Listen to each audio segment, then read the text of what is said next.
Eh bien les amis, et si le temps d'un jeu vidéo, je devenais une blonde avec une tenue super moulante?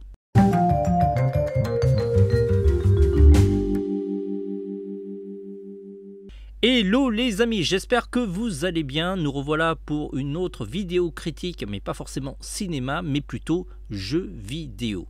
Et c'est au tour de Metroid Dread de subir notre avis. Alors au niveau de l'histoire, c'est la suite des Metroid, en tout cas en 2D. Samus Aran, la plus célèbre chasseuse de primes de la galaxie, elle est toujours à la poursuite d'organismes hyper dangereux comme les Metroid ou encore les Parasites X.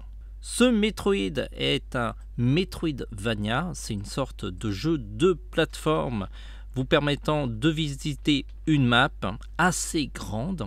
Pour y découvrir plus d'objets pour devenir de plus en plus puissant, vous allez être amené à redécouvrir plusieurs fois certains endroits de la map, mais ne vous inquiétez pas, ça ne sera pas le même jeu, parce qu'en général, lorsqu'on revisite une portion de la map, il sera légèrement différent à chaque fois, puisque les lieux vont évoluer en fonction de l'histoire aussi.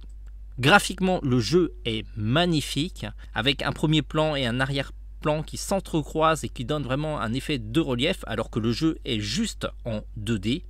Au départ, on a un équipement qui est assez sommaire, et on doit se déplacer plus ou moins lentement pour pouvoir sécuriser un petit peu notre avancée. En même temps, ça nous permet d'apprendre les rudiments de notre personnage. Il est possible de tirer à 360 degrés, on peut le faire en se déplaçant, ou encore en se fixant sur une position. Ce qui est génial avec ce jeu, c'est de voir le personnage évoluer et devenir de plus en plus puissant. À cela se rajoute une dimension un petit peu stressante parce que Samus va devoir s'enfuir face à des ennemis redoutables. Ce n'est plus elle qui chasse, mais elle devient un petit peu la proie. Et sur certaines zones, on est amené à fuir comme une folle furieuse. Les phases d'exploration sont plutôt intéressantes et plutôt calmes. Quel que soit votre niveau, vous devrez y arriver. Par contre, les boss sont d'un niveau plutôt redoutable. Il faudra être patient. Heureusement, le jeu n'est pas hyper punitif parce qu'à chaque fois que vous mourrez, vous êtes de nouveau dans une zone assez proche de l'endroit où vous êtes mort. Et ça, c'est plutôt bien. On n'a pas à recommencer toute une portion de map. Observez bien les patterns ou les templates des adversaires. Ça vous permettra d'éviter déjà leurs attaques, mais aussi de lancer des contres.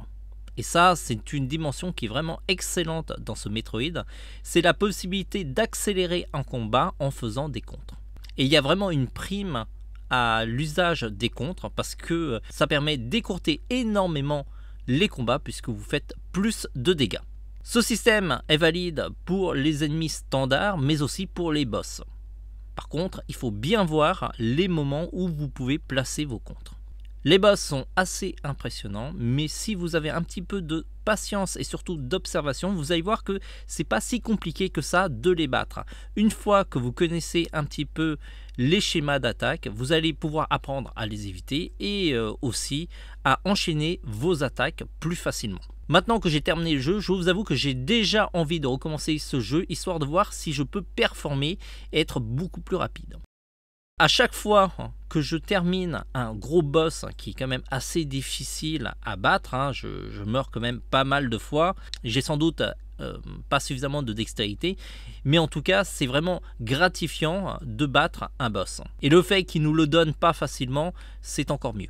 Alors c'est un jeu avec une difficulté qui est quand même assez exigeante et si vous êtes quelqu'un d'impatient, alors ça va être compliqué pour vous. Il faut vraiment être persévérant. La difficulté du jeu n'est pas forcément de malade, mais en tout cas ça demande une certaine exigence. Sur le papier, si vous avez beaucoup de dextérité, le jeu dure à peu près 10 heures. Si vous voulez aller jusqu'au boss final, bien entendu, terminer à 100% le jeu vous demandera un peu plus de temps. Dans mon cas, j'ai pas forcément énormément de skills et donc j'ai terminé le jeu en 18 heures. C'est un jeu qui se recommence car j'ai eu que 56% des items qu'il y a dans le jeu. Il me reste encore 44% d'objets à récupérer. Il y a vraiment plusieurs manières de faire le jeu, soit en speedrun, soit juste en le terminant simplement comme je l'ai fait, ou encore en visant le 100%. Le game design est extraordinaire, il vous tient par la main en bloquant certaines zones histoire d'éviter que vous éparpillez sur l'ensemble de la map. Ça c'est très très bien, car sinon on peut énormément se perdre. Et en plus, chaque zone est très très bien guidée. Chaque fois qu'on vous donne de nouvelles compétences, eh bien, il va y avoir une période de rodage sur lequel on va vous forcer à utiliser ces nouvelles compétences. Et ça, c'est très très bien pour pouvoir prendre en main le jeu. Metroid Dread ne révolutionne pas forcément le genre. C'est un jeu qui est hyper bien ficelé. C'est vraiment le genre de jeu que j'offrirais à des joueurs qui veulent performer et mettre au défi leur habilité. Certes, c'est une durée de vie qui n'est pas forcément très énorme, mais le jeu est vraiment très bon. À ce titre-là, on lui donne facilement la note de 5 sur 5.